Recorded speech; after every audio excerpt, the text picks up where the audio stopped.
Yes, I'm owner of Endless Detailing.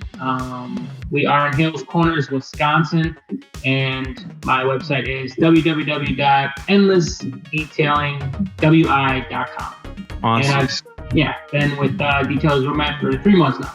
I think you've said in the past you were mainly on like Facebook or Instagram. Would you mind kind of telling us where your web presence was prior to kind of starting with us? Yeah, I had little to no website presence. Well, I didn't really have a website at all. So I was mainly running off of Facebook, Instagram, but just mainly Facebook. And was that working for you? I mean, I think you've kind of operated pretty already successful business even just out of those two mediums, right? Yeah, we had a pretty big following on Facebook, which was great. But I always knew there was, untapped potential. Sure. That we definitely could have gotten to. I'm always trying to, go to the next level type thing. So I definitely knew I needed a website. You did the whole process. You went through our form, you did the invoice contract, you worked with Melissa and the writing team. Hopefully it wasn't too much painful, but can you kind of let people know of essentially how that process was for you? Yeah, fairly smooth. I'm sure on their end, it probably wasn't the best, just because, I'm not too tech savvy, which you don't really need much, but it was smooth. I can't really complain at all. And we always Melissa and our team had always updated you when you were into the next stage, and that was a big thing for us. So upon launch, Reuben's site has done always really, really well. We write unique content for all of our websites. We're doing this interview a few months after you launched. We noticed that you also had great success pretty much out of the gate, getting lots of leads to your site, which are completely trackable through our dashboard. Do you mind kind of sharing your experience and how that occurred with you? Obviously, because it's not like we do Facebook ads or anything of that nature, but you were starting to get traction with the website pretty quickly. I think the initial post got, that post that I posted, it probably got 40 shares.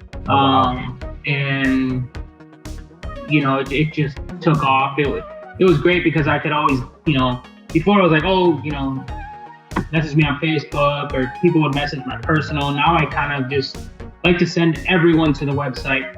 It's more, it's way more form, sending people to one place. Do you use the website as a tool more or less for you, right? I mean, you tell people, here's everything on my site. This is what we do. You need more information or you want a book. Has that been working for you? Do you like having that kind of process on your site? So I kind of know what they're interested in, because they can fill out that survey, which is great because that way, I'm not starting from the beginning to where, what are you interested in? And this and this and this, giving them 17 different options to where if they fill it out and you already know where you're going to be trying to sell them at, and what they're interested in mainly. So, and they kind of, they see your pricing and hopefully the quality you bring with your pricing. So, that helps a lot. Yeah, and you had great pictures too. So I mean, that really helps sell your story by itself. If you guys ever want to learn more about Reuben, find Reuben on Reuben Ramirez or Endless Detailing in Hales Corners, Wisconsin. You can see them on www.endlessdetailingwi.com. And then I'm assuming your Facebook and Instagram profile is also Endless Detailing? Yep. Okay. Definitely check those guys out. Reuben's a good friend of mine and has been in the industry for a few years and is just killing it in the game. And thank you again for the opportunity to let us help you build your business. And we can't wait to even grow with you even more. It's always good to be stressful because you're so busy. And, we stayed pretty constant here, but again, it's another tool that I want to sharpen in the shed here. That we want to be more professional, and our website definitely brought that. Out of the gate, it's been crazy. I mean, I probably get, let's just say on average, 10 quotes a week, 10 to 15 sometimes, which is worth every penny.